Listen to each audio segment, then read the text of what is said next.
Uh, Today we have the pleasure and honor to have on board Chris Cohen. I mean, everybody knows Chris Cohen. He's just one of those celebrities in athletics. He has an immense experience both in the para-athletics and in world athletics. He has been the competition director for the last Olympic Games, the World Championships in Oregon and in London, and basically everywhere where there's an important competition, you see that it's Chris Cohen who's the World Athletics Competition Director. And he actually cumulates competition director and technical delegate. So he's really kind of a Superman in terms of the organization, and he is the person who can really put into context the requirements, the duties of competition director and competition management in relation to a competition with the different actors, being the referees, the other people who are involved. And so I let you discover all this. So welcome, Chris, and the floor is all yours. Thanks, Søren. Hello, everybody. So as Søren said, good morning, good evening, whatever time of day it is. It's good to see so many people here. And thank you for the introduction, Søren. I think the intent of the presentation today is really to look at, as Søren said, the relationship between the referee and competition management. So the tasks that the referee has to do that are related to competition management. So if we can make this work, just a couple of slides just to introduce. And you've probably seen all of these before if you've been on previous presentations. And of course, a reminder to keep your microphone on mute and to ask any questions in the chat room.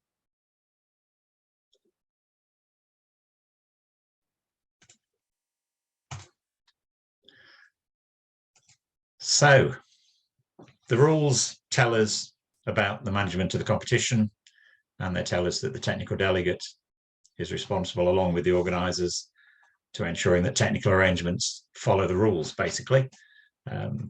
And at competitions other than one-day meetings, there's a number of responsibilities for the technical delegate.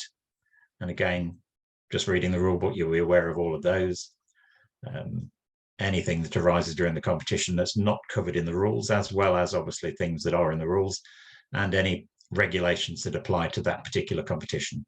So the technical delegate has an important role to play alongside the organising committee. But it's a partnership. It's not just the technical delegate. You as the referee have an important part to play, as does the competition director, who's the person who's basically the one on the ground, although most of the time they're not on the ground, they're somewhere up in the sky watching the competition going on. So it's a partnership between those three people, or those three groups of people. But at the center of all of it are the athletes. It's really important that the athletes are always at the center of every decision that any of that group make, whether it's you on the field of play as a referee, the competition director who's making sure the competition is running to time and that the competition being run properly, and the technical delegate, obviously, who's overseeing everything. But we've always got to recognize that the athletes are at the center of every decision we make, and that we mustn't make decisions that ignore the needs of the athletes in competition. So the World Athletics referee during competition is the referee of each event. So important that there are some situations mentioned where obviously the referee has to work according to the rules, has to follow the regulations that have been set by World Athletics or by whichever area federation, by World Para Athletics, as well as decisions the technical delegates make. And it's their responsibility during the event to make sure each of those rules or regulations is followed. It's also important to recognize that if you're appointed to a major event, you're not always the referee. Sometimes you'll be in other positions. So for instance, you might be at a relay takeover. You might be at the landing of the javelin or the discus. So you're not always the referee, but as an international official, the more important position for you is as the referee. How does it work in reality? Well, minute by minute, the competition director works alongside the event presentation director. Here we've got a view of the European Indoor Championships, I think it was, and we've got a local competition director working alongside Andy Kay, who's the event presentation director. The important thing to remember is that the event presentation director doesn't control the competition. The competition director does. And the competition director is in contact with every referee so that the speed of the event is controlled. So, for example, the timetable shows that the long jump is due to finish 2 minutes before the 100 meters final. And so the competition director has to make sure that it does finish 2 minutes before the 100 meters final. It would be a bit of a disaster if there's a gold medal winning performance in the 6th round of the long jump, but it's hidden by the fact that the 100 meters has just started, or just as bad that the 100 meter start has to be delayed because the long jump's still ongoing. So it's really important that the competition director and the referees are liaising with one another, are working together throughout the competition to make sure that things work to time. So on the field of play, anything that's decided or any questions that are asked by the referee need to be heard by the competition director, and then that information gets passed on, whether it's to the event presentation team or to the technical delegates. If the technical delegates need to intervene, then obviously, again, the competition director is part of any discussion and decision, and the referees are also at the end of that discussion and decision-making process. And we've got a few examples to share on that. So, for example, the start referee. The competition director will give the instruction to start. The rulebook says that the competition director should tell the start coordinator to start the race. Not always possible because the start coordinator might be starting the race. The way that I always tend to do it is by using the start referee, because the start referee doesn't have another job to do and can concentrate on the start of the race and the information he receives from competition director. So I always feel that that's an important link between the start referee and the starters, because the start referee is free and can then tell the starter to start the race. But let's look at an example. There's a problem at the start because the starter has disqualified an athlete for a false start. Important that the start referee is in contact with the photo finish judge, and it's their responsibility to pass on the disqualification, the rule number, obviously. The competition director will hear that message, will pass it to the event presentation team, so the announcer can announce the decision. So it's really important that the referee is part of that information flow as well as control of the infringement.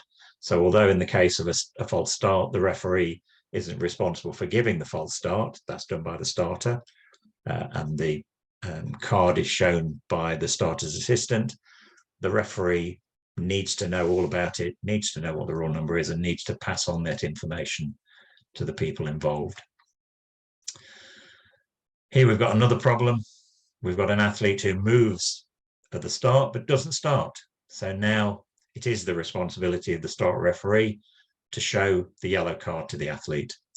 So the start referee, again, informs the photo finish judge of the decision after having told the athlete, gives the rule number, and again, that information is passed through the event presentation team so that the announcer can announce what decision's been given.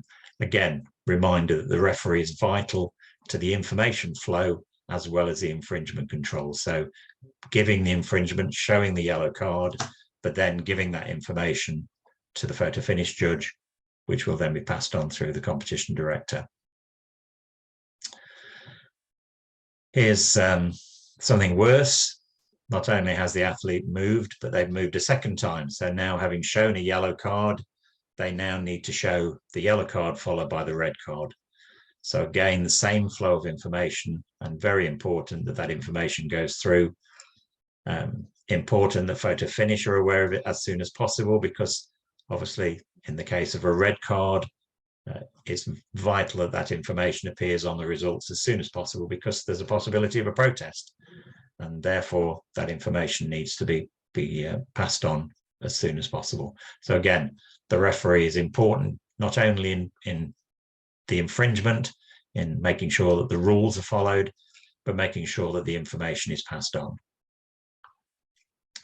Let's move on to the race. So now we've got the track referee rather than the start referee in action. The race has started and an athlete steps on a lane line during the race. So the information comes from one of the umpires to the chief judge, whether it arrives by radio or by signal of some other sort, but it arrives then from the chief judge, who passes it to the track referee, and again radios through to photo finish, because now they need to tell them the rule number that's infringed, but also to ensure that if it's a permissible stepping on the lane line, in other words, just one touch, then it goes on to the results, and it obviously needs to go back onto the start list of the next race.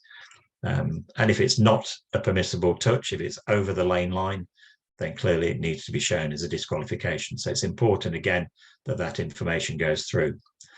Also really important are the video referees involved in that decision. So the referee will be radioing through to say that they've got information, but it may be that the video referee comes through on the radio for the same reason, to say that the video referee has spotted that infringement. So important that the information is passed to photo finish, but also that the competition director hears the message and passes it through so the announcers can announce the decision. Really important nowadays that information is passed to the public and that television are aware of it as soon as possible. So again, the referee is part of the information flow as well as being part of the decision-making process. So again, like the yellow card to red card, now we've got the athlete stepped on the lane line for a second time. So again, gathering information, checking with the video referee if necessary, talking to the photo finish judge, telling them the details, again, ensuring that you know the rule number, that you've passed on the rule number to the photo finish judge. And again, that information passed via competition director so that other people are aware of it.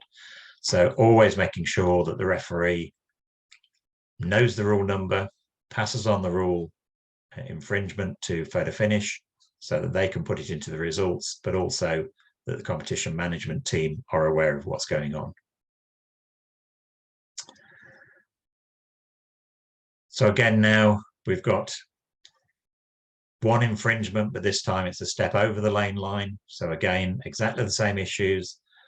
Track referee talks to video referee if necessary, or video referee talks to track referee, but whichever of them has seen it goes through to the photo finish judge, and again involves the competition director in that information so that the public are aware of what's happening.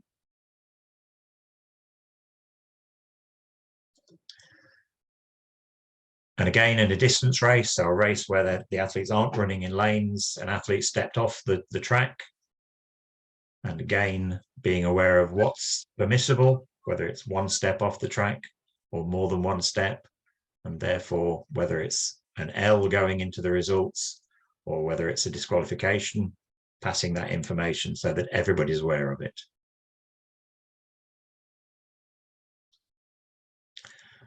And like the other cases, if it is the second time, then it's a different decision to be made. But again, it's important that all of that information is passed on as quickly as possible.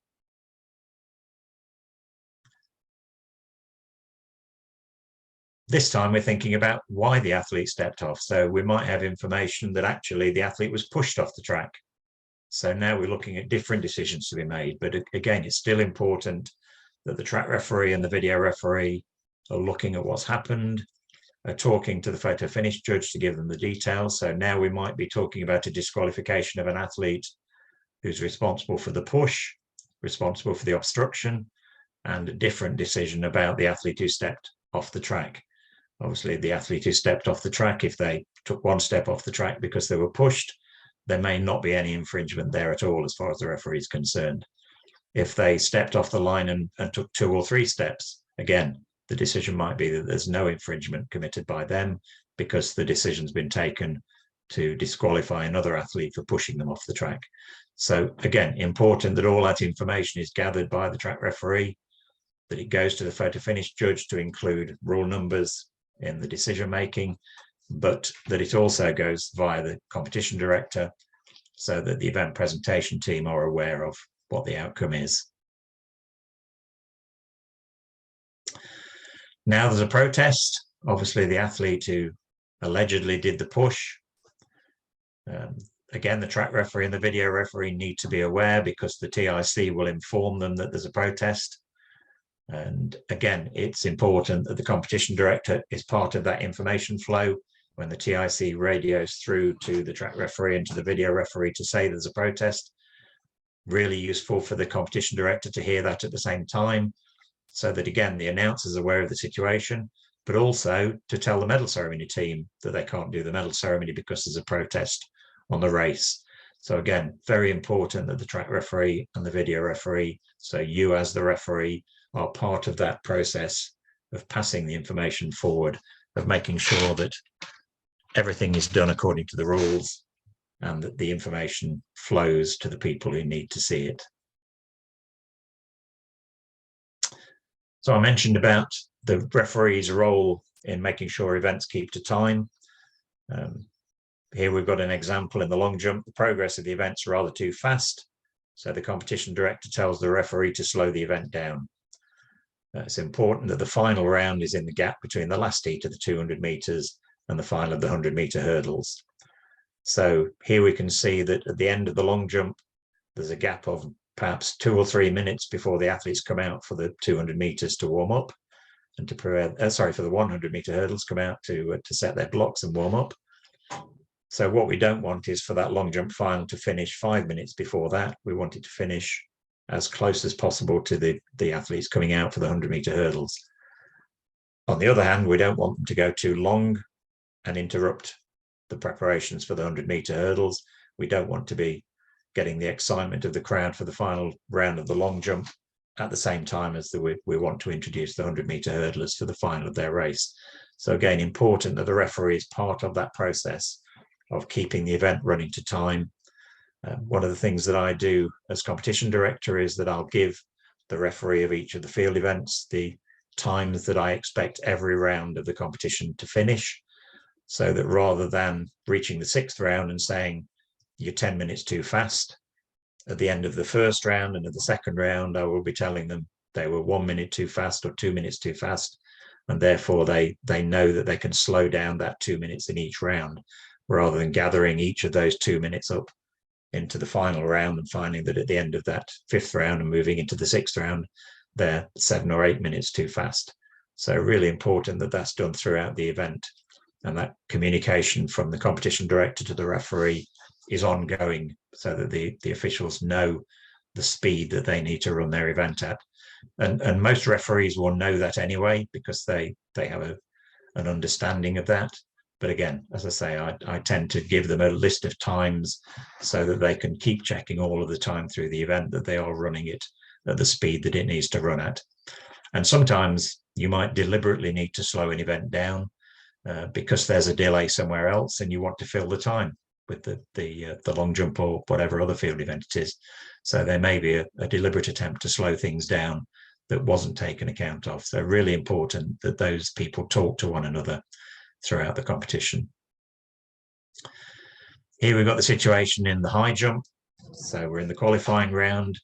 We've got to the stage where there are 14 athletes left across the two groups. So it's really important for the two referees to work together. And again, communications through the technical delegates, because the technical delegates are responsible for deciding when the qualifying competition finishes.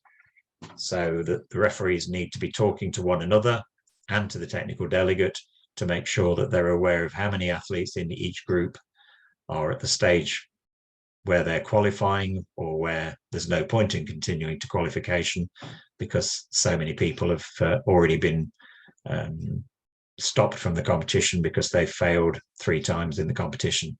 So very important that that cooperation goes on, because it might be that the referees are assuming that they will continue till there are 12 athletes left, and the TDs are looking at the result cards because they'll have access to them on the information system, and they're actually deciding, well, we'll stop it when there are 14 athletes left because it's raining hard.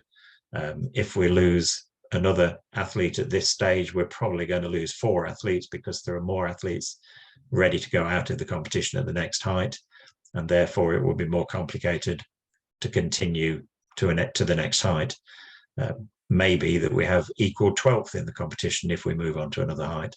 So the technical delegates are responsible for that decision, but important for the referee to always be watching, to be talking to the referee of the other group, and to be keeping control of the competition to make sure that the decision is made at the right time to stop the competition. Here again, the referee, very important with the new technology in long jump, using the screen. Here we've got the example of the triple jump. The athlete wants to complain that the no jump they were given isn't correct. So important for the referee to control what's going on by showing them the screen so they can demonstrate that it was a correct decision and solving the problem, or that they can then say, yes, there was a mistake made. And again, communication with the referee who's inside the takeoff control room, again looking at that to make sure that they can solve the problem as quickly as possible. So again, the referee's controlling the event as well as any rules and regulations that are broken. So really important that they're on top of that part of the job. Here we've got another example in the hammer throw. The cage isn't working. There's a hammer stuck in the netting and it won't come down. So again, referees, very important, contact the competition director asking for help. It may be that just by bringing out half a dozen of the technical team, they can lower the net very quickly, get the hammer out of the cage and then get the cage back up again. So again, it's important that the referee is part of that process, is able to react quickly, see what's happening, and make sure that the facility is back in working order as quickly as possible. So again, we're saying the referee is vital to the control of the event, as well as just looking for infringements. Another example, for many of you, this won't be a problem, but here in Britain, it's a problem all the time. The weather forecast just been given to the technical delegates say that there's to be a high wind and heavy rain in the next hour. So the technical delegate discusses the situation with the competition director and other members of the organising committee and decides the competition will continue as long as possible. You as the referee have to be out there on the field, monitoring the situation, and again, keeping in touch constantly with the technical delegates and the competition director about the conditions on the field. Classic example we had here, you can see a picture of Glasgow, the Commonwealth Games in 2014, the last evening of competition. You can see how much water there is on the runway. They're having to soak it up with a machine there to get the water off the runway. The challenge for the referee is, do you continue? Is it safe to continue? Can you make it safe? And again, that discussion has to be with the technical delegate and the competition director. Here in Glasgow, it was the last evening of competition, so there was no chance of moving it to the next day. It couldn't be delayed by 2 or 3 hours because the closing ceremony was due to happen. It couldn't be held in another venue. So the decision was it would continue.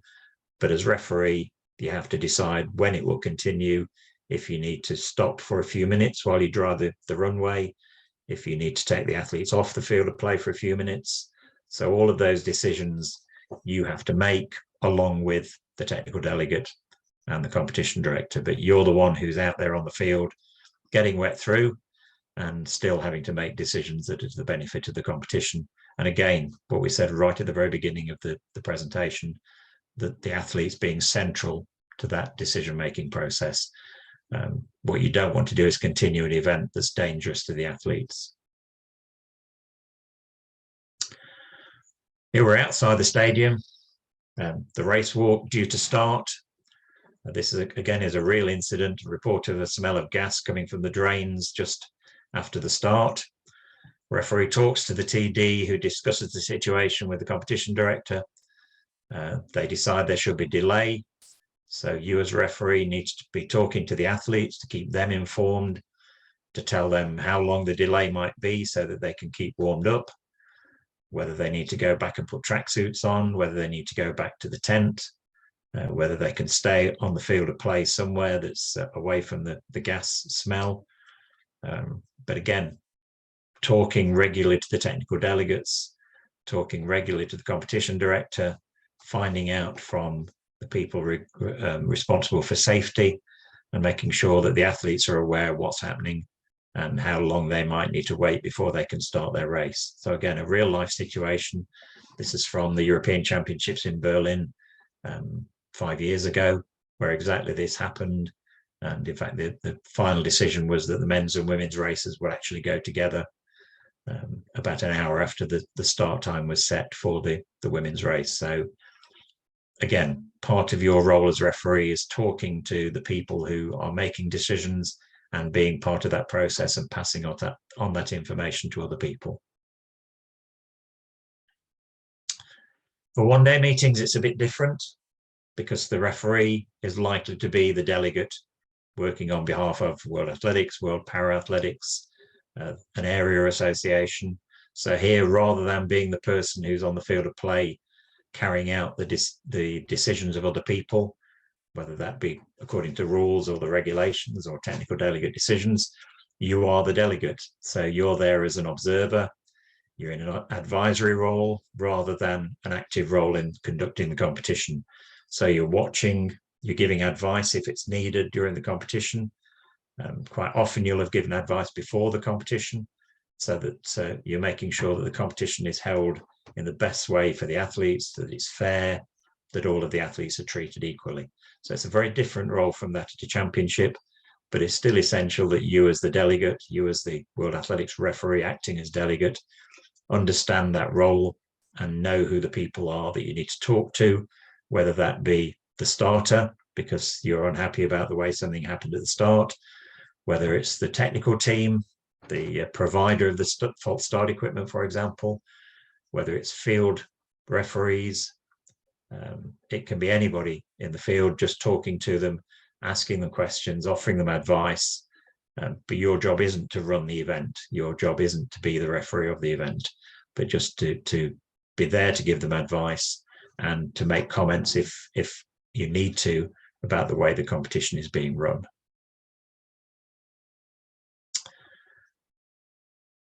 So apart from the technical function, watching the events and seeing the normal things in terms of the way the rules are observed by the team who are staging the event, the organization, there are other things that you're responsible for. So for example, the advertising regulations.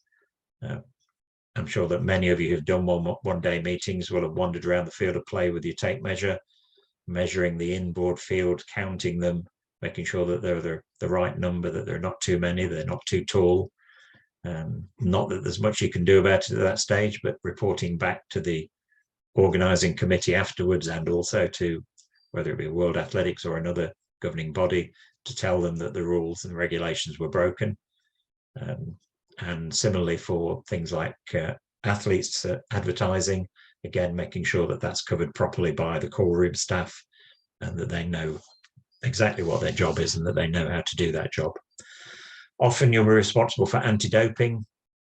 That varies from competition to competition, but recognizing that you may well have a part to play. In some competitions, you'll be asked by the area association or by World Athletics to actually do a draw for the number of athletes who are to be tested randomly during the competition. At other times, you won't be asked to do that. It will already have been done by World Athletics.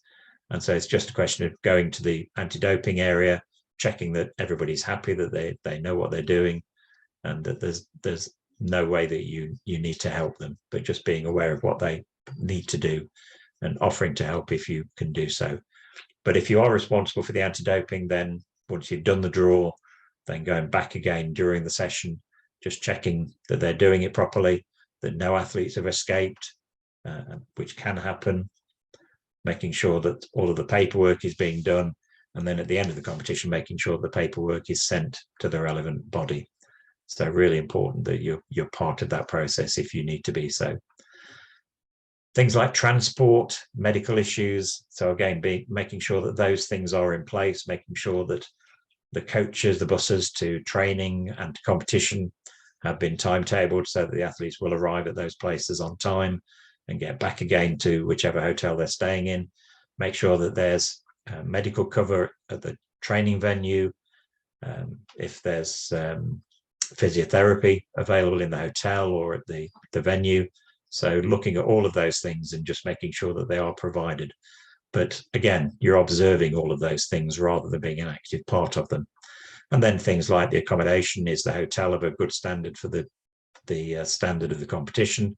Are the meals suitable for athletes to be eating for their competition? So again, observing all of those things and making sure that they're done properly and reporting on them afterwards. So a variety of different things.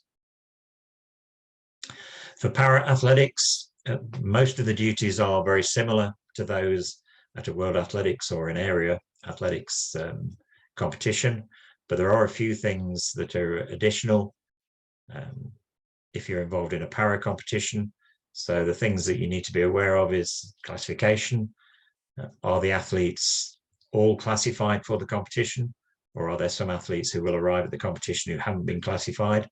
If that's the case, has that been taken account of? Is there a classification opportunity at the competition? So being sure that that's being taken care of. If there isn't, then again, being sure that any results provided by athletes who haven't been classified at international level is taken note of, and they don't, well, obviously World Para-Athletics wouldn't accept those results at world level, but making sure that that has been taken account of. Any equipment differences, so some of the events are different, so again, being sure that when you check the implements as you would at a one-day meeting, then you're aware that there are other implements available, that other equipment might be necessary. Some of that might be personal equipment, so prostheses, racing chairs, throwing frames. So again, you're not involved in doing it, but being sure that there is a process in place to measure racing chairs and throwing frames and so on. So being sure that the core room is aware that part of their duty might be to measure all of that personal equipment. And as well as different equipment, there are obviously different events being held. So being aware of those and understanding that the timetable might work differently.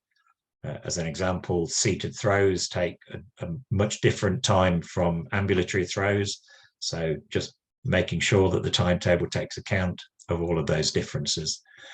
And then finally, certainly last but by no means least, the accessibility of the stadium, making sure that athletes are able to move from the core room, from the warm-up track, through to the track, through the mix zone, and then back out again. So making sure that the stadium is accessible, not just for the athletes, for their coaches, for anybody else who's coming into the stadium to be part of the competition. So really important that those extra things are taken account of if you're involved in activity as a referee at a para competition. So that's a fairly short session. Hopefully it's enlightened a few people and been useful to people. Claudia, I don't know if we have any questions that people have asked. The only question that we have is if it's possible that we can have this slides presentation for further study. Yeah, certainly. I think, I don't know whether Soren's already got them, but certainly Soren will have those, and they can be distributed to anybody. Thank you. Okay, I'll liaise with you, Chris, for that, and certainly, yeah, we can distribute that with your permission, of course. Yeah, no problem. Jaime asked something. Please open your microphone. Hi, Chris, again. Hi, Nice Jaime. to see you. I have to talk about some matters to happen to us in Doha, remember. So you were the competition director and you have to be in contact really close with the broadcasting, because so much time you have to delay or to move it in the timetable, depends of the matters who happen around the every day. Okay, so it's really important to keep in touch with the broadcasting, the competition director, right? Yes, and probably before every session there will be a meeting, and then at the end of every session there'll be a debrief as to how things went. But yes, anything that's unusual that's coming up in the next session needs to be discussed with the event presentation team and the broadcaster to be sure that they're all aware of things that are special from your point of view as competition, but also things that you're aware of from television's point of view. And I mentioned, you know, the simple thing of the 100 meters final needs to go ahead. The long jump needs to have finished before the presentation of the athletes. It might be that the long jump's due to finish at 3 minutes to 9, let's say, as an example, and the news is going out on television, on every news channel or on every television channel across the world. So again, what you don't want is for that long jump to flow into the news, or worse still, the 100 meters final to be delayed and not starting until 9 o'clock when the news is due to go out. So yes, really important that everybody's aware of everybody else's needs.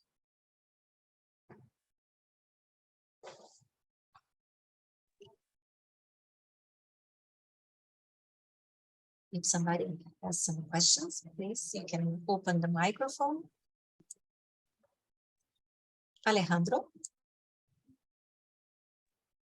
Yes, thank you, Claudia. Nice to meet you, Chris.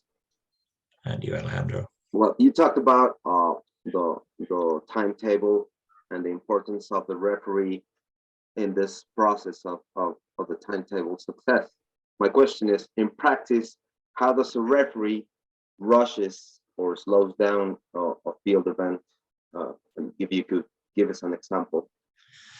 Yeah, I think there are probably one or two other people on the presentation who've seen what happens, and when the competition is busy doing that, they can get very frustrated with the competition director because, and I can see John Mason laughing, because it's really important that communication takes place all the time.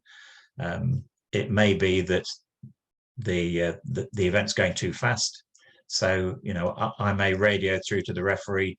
I'm maybe 50 meters away, but I'll radio through to the referee and say, you know, John, I can see that there are a couple of blades of grass that have blown into the shot put circle. I think you need to sweep out the shot put circle to make sure that it's clean. Now, obviously, I can't see any blades of grass, but what I'm saying to him is just slow the event down by sweeping the circle, just to make sure that it uses up 30 or 40 seconds to slow the event down a bit. Or it could be that I radio through and say, you know, can you tell the rakers, the people leveling the sand in the pit, that they need to go a bit quicker? So, you know, don't be quite so careful about how you do it, but do it quicker. So just constantly talking to them to say, if I feel that they're going too quickly or too slowly, to make sure that it runs to time. And I say it might be something as silly as saying to them, you know, will you just sweep out the circle? Will you rake the sand, and you know, once more or more quickly, whichever we need. So just being aware of what's going on, so that they're aware of the time and can slow down or speed up a bit. And it's important to do that all the time, rather than, as I said during the presentation, you know, not doing it until the 6th round, because they need to be keeping to time right the way through the competition. Thank you, Chris. Okay. Jaime, again. Chris, another question. You say, by example, when you have a quali, you have to control, by example, in vertical jumps, how they are raising the bar, okay? But in this case, that happened to me, when you have for combined events in vertical jumps, it's very hard to control how they are raising the bar, because when you have two groups, you have a better group than the other. And what happened for you, for CD, to control this, or how I manage like a referee this situation? In combined events, as competition director, I wouldn't control the speed at which you raise the bar, because, as you say, one group are at a completely different height from the other group. So it's really not important in combined events that the bar goes up at the same time. It's just in qualification rounds of individual competitions that it's important, because you don't want to reach the stage where one group have reached, you know, one height below the qualifying height, and the other group are still 2 heights below the qualifying height, and you're down to 14 athletes, and then you've got to tell the athletes who've reached, you know, the higher height, well, you're going to have to sit there for 20 minutes because the other group have got to catch up. So it's really important that the balance is kept between those two groups. But for combined events, I wouldn't worry about it, because it doesn't matter if one group finishes before the other group, because obviously some athletes are dropping out earlier than other athletes anyway, because they fail the bar much earlier than others. So I wouldn't worry about that. But you advise to move the first group who finish to the rest room, or wait for two groups to move to the rest area? No, I'd be quite happy that individual athletes leave the competition area as they go out to the competition. So if as soon as you move the bar to the next height, then allow whichever athletes have gone out to leave the competition area and go back to the rest room. And then when one group finishes, whichever athletes are left in that last group and they've just finished, then let them go to the rest room. So yeah, I'm quite happy when athletes go to the rest room before other athletes, because that will happen all the time with vertical jumps. Okay, thank you. Okay.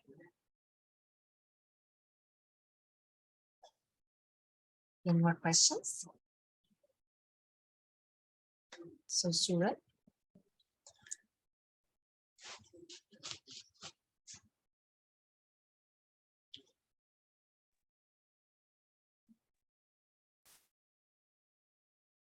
Yeah, just on a point, Chris has been very clear. The competition director has an overview of the whole of the event, and at the same time, he gives instruction, and it comes in the walkie-talkie.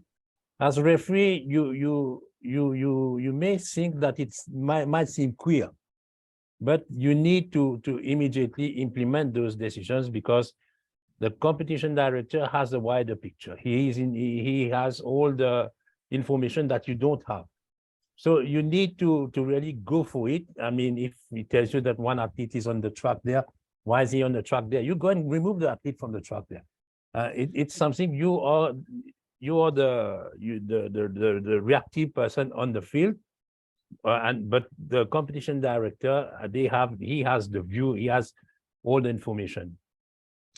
Yeah, and the referee on the field may be busy doing something else and might not see something. I mean, you just mentioned an athlete crossing the track to go and talk to their coach, which is fine. But, you know, if the athlete then goes into the stand to talk to their coach, that's not fine. But the referee might be busy and might not see that. As competition director, you have a good view of the whole of the field, so you might be able to see that and say to the referee, you know, your athlete has just gone into the stand, please go and get them back out again. Or one of the things I often say to officials is, there's a pole vaulter just crossing the track with his pole. Please go and tell him not to cross the track with his pole, and remind the athletes to leave their pole on the infield when they go to talk to their coach. So again, you know, you're busy running the event, so you don't see everything. So it's important that the competition director has that overview and can see things you can't see. Keeps you informed so that you can do things, keep things moving, but as you just said, making sure that the flow of the event is as good as it can be. So Olive, do you have some question? Good afternoon, everybody. Greetings from Jamaica. Chris, thanks very much for your presentation. It's the first time I've seen that detailed schedule of events starting and finish. It's something that I really need to bring to our competitions in Jamaica. So really thanks for sharing that. But do you think even for high school competitions, we should use this sort of detailed schedule? It can be like we have our champs next week, our high school championship, which is the largest championship in the high school championship. We should use it for that, something like that? I think if it's a national championship, it's really useful because it keeps everybody to time. It makes everybody realize how important your competition is. So it's always useful to, especially if it's a complicated competition, you know, in a national championships, I'm sure that you've got field events following one another in the same facility.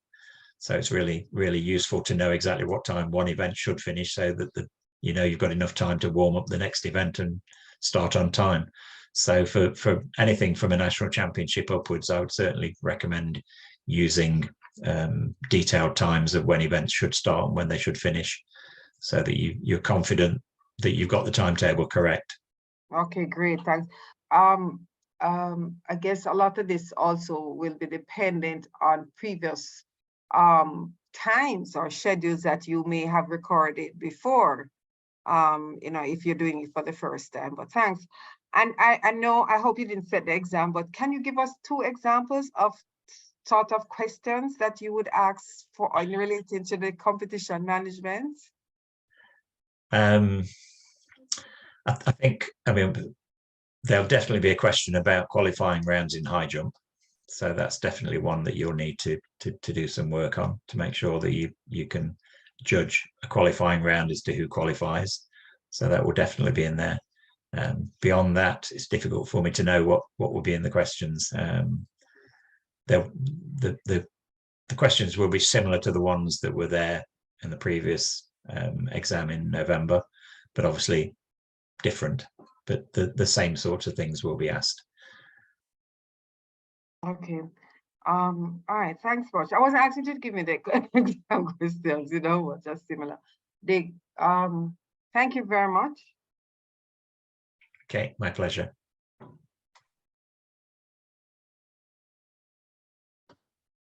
Please. Hi there.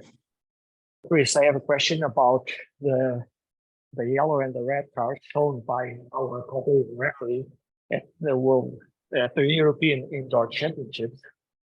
Since they happened in the second attempt to run the 60 meters was running alone, what do you think about the showing of a second yellow card, because he didn't disturb anyone, just himself and the start procedure? Do you think it was a correct decision? Could you comment on that, please? Thank you. It's very difficult for me to comment on something that I wasn't at. So, you know, it's a very difficult position to be in to give a yellow card to an athlete running alone. As you say, it's difficult to say that he disturbed other athletes, but did his action disturb the start? So did it make the starter call a false start? You know, did he fire the gun when he didn't need to because he was assuming there was a false start, and which clearly there wasn't because the athlete didn't start? But did his movement cause the starter to abort the start? So it's very difficult to comment on that. I really wouldn't like to say whether it was the correct decision or not.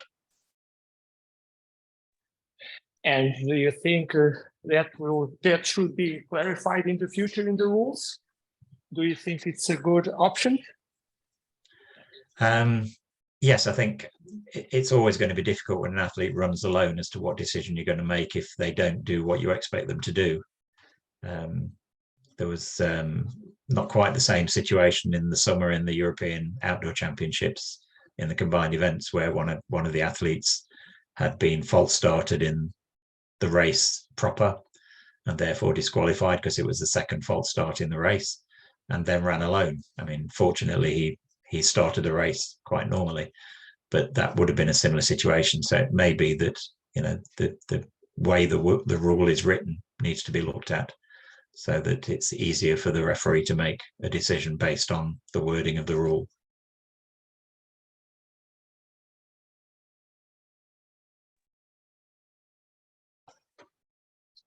More questions?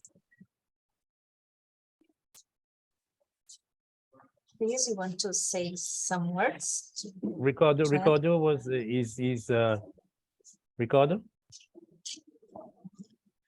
Yes, I'm listening. I have finished. I'm satisfied with the answer. Thank you. Thank you, And Chris. Olive, you had also your hand raised up. So is it okay now? Yes, it's okay. I loaded, sorry. Thank you.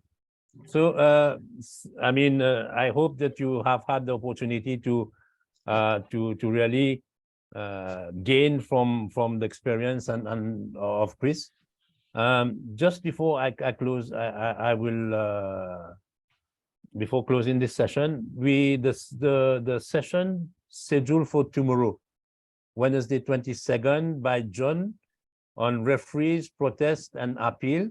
has been moved to Saturday at 17 hours at the same time, 17 hours GMT. John is still in Sao Paulo waiting for his plane. So he will take that session up on Saturday just before the rounding up. Okay, and the rest is unchanged. So Chris, again, thank you for great session. You, as always, I mean, your experience and your willingness to share it is always welcome, and I'm sure it's Thanks for the appreciated. invitation. Yeah, and of course, Chris, if you want to say a few words for the end. I think basically I know that there have been a number of sessions already and there are 1 or 2 more to come, but just to wish good luck to everybody who's going to sit their exam again in just a couple of weeks' time, and hopefully, you know, the extra work that they've done over the last few months will help them to get through the exam this time. I'm sure they will. So thank you, Chris, and thank you everybody for assisting, and all the best again for your exam. So see you all a bit later. We have Ahmed will have his session in French on the first, Ahmed et Anani. So those who will be involved in the French part, see you all later, and see you tomorrow. Is it closure? So it's tomorrow. We have the new invitation has been circulated or is being circulated, and the videos are being posted as we go along on YouTube on the Sports Consulting Agency channel. So thank you all, and thank you, Chris, and see you all later. Best of luck to every one of you.